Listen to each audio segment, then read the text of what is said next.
నా పేరు తుంగా ఏడుగొండలు. పోయిన సంవత్సరం మిర్చి బాగలేక చెట్టు చిన్నగా ఉండి దున్నేద్దాం అనుకున్నాను. అంతలాగే ఒక పలానా రైతు ఇలా చెప్పాడు, ఏరియస్లో వేసుకుంటే బాగుంటుంది అని చెప్పారు. నేను ఏరియస్లో వాడటాను. చెట్టు బాగా పుట్టగట్టి పోయిన తోట కూడా బాగా రిజల్ట్ బాగుండేరు. పక్క రైతులంతా ఏం వేసామని అడిగారు. నేను పలానా ఏరియస్లో తోడాక బాగా చెట్లు ఉన్నాయి. నా గురించి మళ్ళీ అందరూ 5-6 రైతులు తీసుకొచ్చి చేశారు. అందరూ బాగానే ఉన్నాయి. ఈ సంవత్సరం కూడా అదే వాడుతున్నాను. చెట్లు బాగా లేకపోతే మీరు ఏరియస్లో కట్టేసుకోండి. ఒక నెలలో మీకు రిజల్ట్ నెంబర్ 1గా ఉంటుంది తోట. ఒకసారి వేసి చూడండి, వాడి చూడండి. ఒక కట్ట వలన ఏం కాదు రైతుకి. మీరే మళ్ళీ వచ్చే సంవత్సరం మీరే కావాలని మీరే వెళ్తారు అక్కడికి. ఈ సంవత్సరం కూడా నేను అతని ఇద్దరం ఒకేసారి వేసాము మిర్చి. వేసిన వలన నేనేమో ఏరియస్ వాళ్ళ కట్టలు వేసాను, అలా ఏం వేయలేదు. వాళ్ళ చెట్లు చూడండి, మా చెట్లు చూడండి. ఒకసారి ఫోటో కూడా ఉంటుంది మీకు. దానివల్ల రిజల్ట్ ఇది ఎట్టుందో అది అలాగుందో ఒకసారి మీరే చూసి వాడండి. ఇది వచ్చేసరికి ఏరీస్ వారి మిరప న్యూట్రిషన్ బ్యాగ్ వాడిన మిరప పొలం సార్.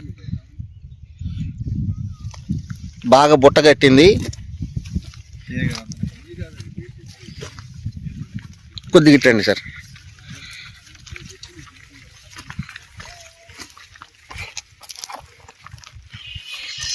ఇదే వాళ్ళ చేను పక్కనే కంచె ఉతల మీతో పాటు వేసారా సార్ మిరప తోట? ఇద్దరు ఒకేసారి ఒకే ఊరున్నారు, ఒకే విత్తనం ఒకే రోజు వేసాం. చేను పక్కన చేను ఒకే పేర్లపాటిలో నారు పోసాం. ఇద్దరం ఒకేసారి తీసుకొచ్చేసాం. ఒకేసారి కట్టలు వేసా, వాళ్ళు ఏమో కట్టలు వేయాల. ఏరీస్ వాళ్ళ న్యూట్రిషన్ బ్యాగ్ వాడారు. మీ చేను బాగా బుట్టగట్టింది. నాకు ఏం కట్టలు అంటే పలానా కట్టలు వేసా అని చెప్పాను. అతను కూడా రేపు వేయాలని చూస్తాం. ఈ చేను రైతు వేయాల. ఇప్పుడు ఈ చేను రైతు కూడా వేస్తానంటుండు. మీరే న్యూట్రిషన్ బ్యాగ్ వాడారు ఏరీస్ కంపెనీది, నేను కూడా వేస్తానని అంటున్నాడు. ఇది మిరప న్యూట్రిషన్ బ్యాగ్ వాడిన పొలం సార్. బుట్టగట్టలేదు, ఎలా తెల్లగా ఉంది చేను. ఇది వచ్చేసరికి మిరప న్యూట్రిషన్ బ్యాగ్ వాడింది, బాగా బుట్టగట్టింది. పక్క పొలమే. ఈ మిరప న్యూట్రిషన్ బ్యాగ్ వాడిన రైతుల అనుభవాలు చూసి పక్క రైతులు కూడా వాడటానికి చాలా ఇంట్రెస్ట్గా ఉన్నారు.